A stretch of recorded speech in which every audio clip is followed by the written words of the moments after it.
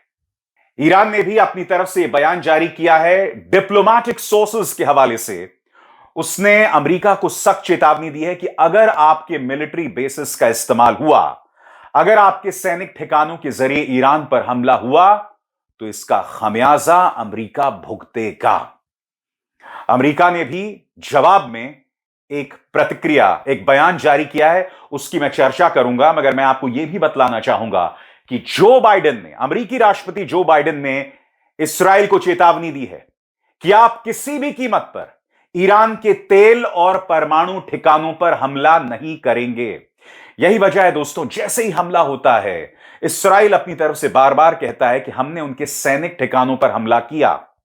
यानी कि कहीं ना कहीं इस्राएल का यह प्लान था ऐसे संवेदनशील जगहों पर हमला करना, और फिर अमेरिकी चेतावनी के बाद उसने ईरान के परमाणु और तेल ठिकानों पर हमला नहीं किया।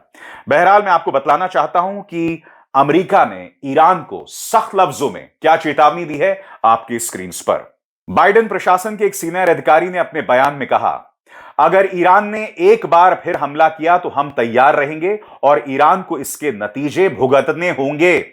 बयान में कहा गया है कि अमेरिका नहीं चाहता कि ऐसी नौबत आए।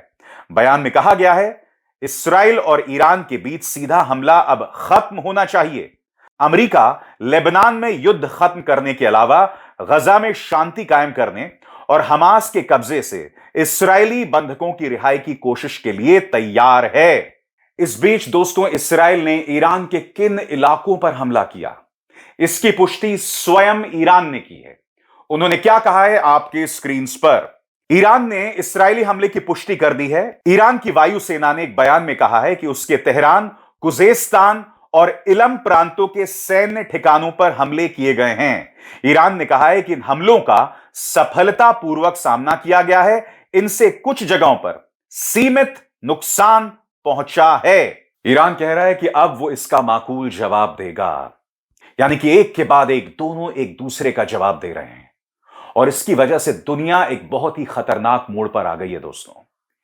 क्योंकि इस वक्त तो इस्राएल यह दावा कर रहा है कि हमने सिर्फ उनके सैनिक ठिकानों पर हमला किया है, मगर अगली बार अगर इस्राएल जवाब देता है ईरान के जवाब के बाद, तब वो कहां हमला करेगा?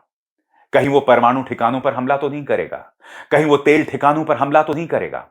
ऐसे में बहुत जरूरी हो जाता है दोस्तों कि हम दोनों देशों की तुलना करें, क्योंकि ऐसा लग रहा है कि दोनों देश अब एक बड़े टक्कर की ओर, बड़े संघर्ष की ओर बढ़ रहे हैं।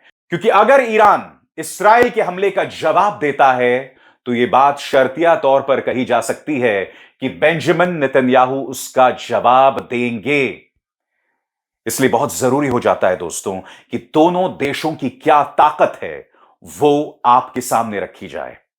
और मैं आपके सामने बीबीसी की एक पड़ताल दोस्तों पेश कर रहा हूं, जिसमें मैं आपको बतला रहा हूं कि दोनों देशों की क्या क्या ताकतें हैं आपके सामने। सबसे पहले दोस्तों, दोनों देशों की आबादी की बात की जाए तो इस्राएल की आबादी 9.6 मिलियन है और ईरान की आबादी उससे करीब 10 गुना ज्यादा 88.6 मिलियन है। जीडीपी की बात करें, अमेरिकी डॉलर्स में जीडीपी की बात करें तो इस्राएल का जीडीपी 525 बिलियन डॉलर्स अमेरिकी डॉलर्स है, और ईरान की बात करें तो इनकी जीडीपी इस्राएल से कम 413 बिलियन यूएस डॉलर्स है। और इसके अलावा रक्षा बजट की बात करें, और यह बहुत ही जरूरी आंकड़ा है दोस्तों, तो मैं आपको बतलाना चाहूंगा कि अमेरिकी डॉलर्स में इस्राएल अपने रक्षा पर 19 बिलियन यानी 19 अरब डॉलर्स खर्चता है, और ईरान 7.4 अरब डॉलर्स खर्चता है।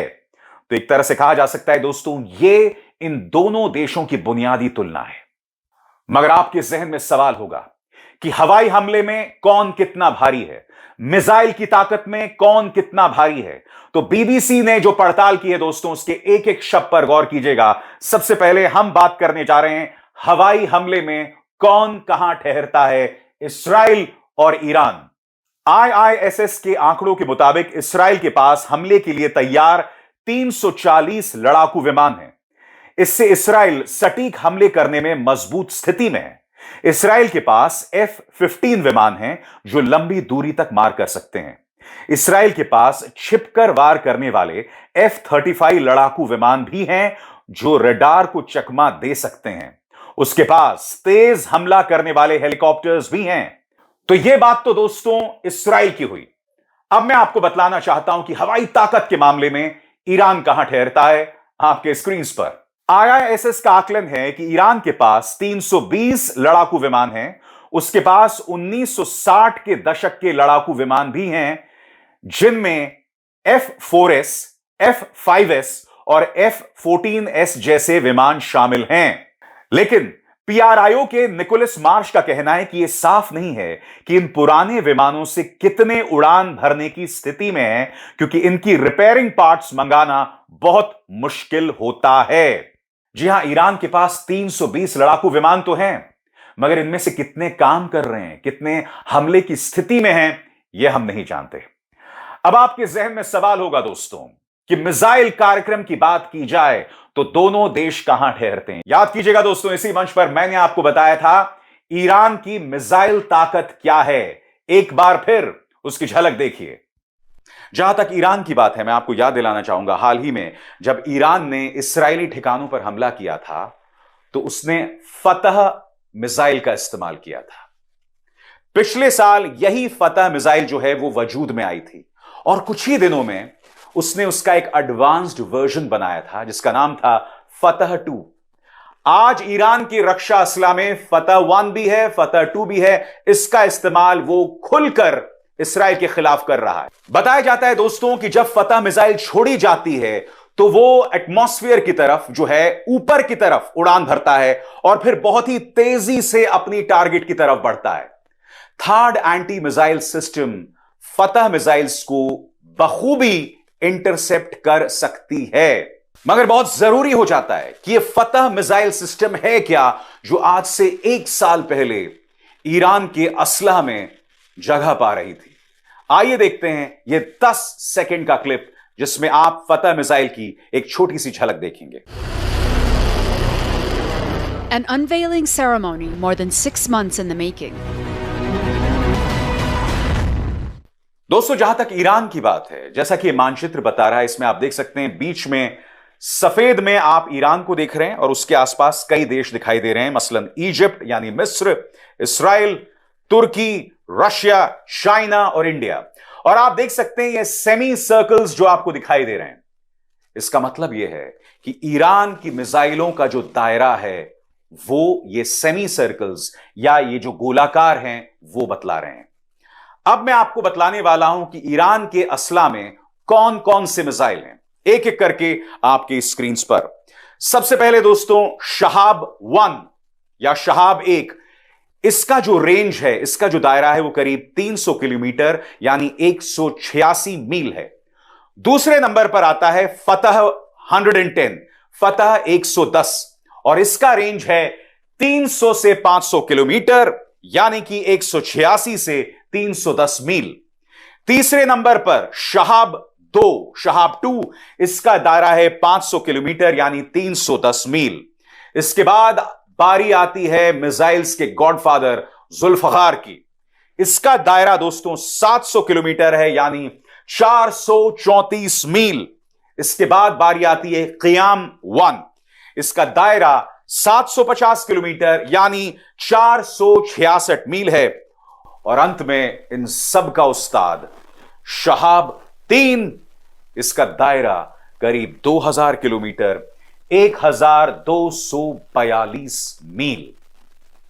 यह है ईरान की तैयारी। मगर बड़ा प्रश्न, क्या इसराइल का मिसाइल कार्यक्रम ईरान पर भारी है? यह सवाल उठना लाजमी है और उसके लिए बीबीसी ने क्या पड़ताल की है दोस्तों, आपकी स्क्रीन पर। ईरान का मिसाइल प्रोग्राम मध्य पूर्व का सबसे बड़ा और सबसे अधिक विविधता वाली मिसाइल परियोजना माना जाता है। अमेरिकी सेंट्रल कमांड के जनरल केनेथ मैकेंजी ने 2022 में कहा था कि ईरान के पास 3000 से ज्यादा अधिक बैलिस्टिक मिसाइलें हैं। CSIS मिसाइल डिफेंस प्रोजेक्ट के मुताबिक इसराइल कई देशों को मिसाइलें निर्यात करता है और ईरान की मिसाइल्स भी दोस्तों दुनिया भर में पहुंच रही है। बीबीसी की पड़ताल ये बताती है कि सऊदी अरब पर हूती विद्रोहियों की ओर से दागी गई मिसाइल्स का अध्ययन करने वाले एक्सपर्ट्स का कहना है कि ये ईरान में ही बनी थी। यानी कि ईरान मिसाइल्स का इस्तेमाल भी दुनिया में कई जगहों पर होता है। हूती विद्रोहियों ने इसका इस्तेमाल किया था। यह बात तय है दोस्तों कि दोनों देश हथियार, मिसाइल्स और हवाई हमले से लैस हैं। इसीलिए यह हमला खतरनाक हो जाता है। मगर आप जानते हैं, अगर यह सीधा टकराव बढ़ जाता है तो इसका पैमाना सिर्फ इस इलाके तक सीमित नहीं होगा। अमेरिका अपनी मिलिट्री बेसिस का इस्तेमाल करेगा और जैसे ही अमेरिका अपने मिलिट्री बेसिस का इस्तेमाल करेगा, ईरान अपने युद्ध का दायरा बढ़ा देगा और फिर ईरान के पक्ष में, उसके समर्थन में कई अन्य देश भी जो हैं वो उतर सकते हैं। याद कीजिएगा दोस्तों, किस तरह से सऊदी अरब ने बाकायदा लेबनान में अपने विमान भेजे थे, राहत विमान भेजे थे वहां लोगों की मदद करने। और हम यह नहीं भूल सकते कि जो थर्ड एंटी मिसाइल सिस्टम, जिसकी चर्चा मैं अपने शो में पहले कर चुका हूं, वो न सिर्फ इस्राएल के पास है बल्कि सऊदी अरब भी अमेरिका से उसे हासिल कर रहा है। युद्ध में किसी को कोई फायदा नहीं होता दोस्तों। यहां भारत में जो लोग उछल रहे हैं, मुझे उनकी बुद्धि पर तरस आता है।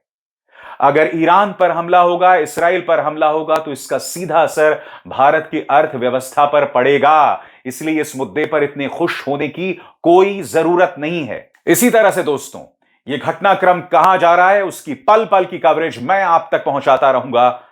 अभिसार शर्मा को दीजिए इजाजत। नमस्कार।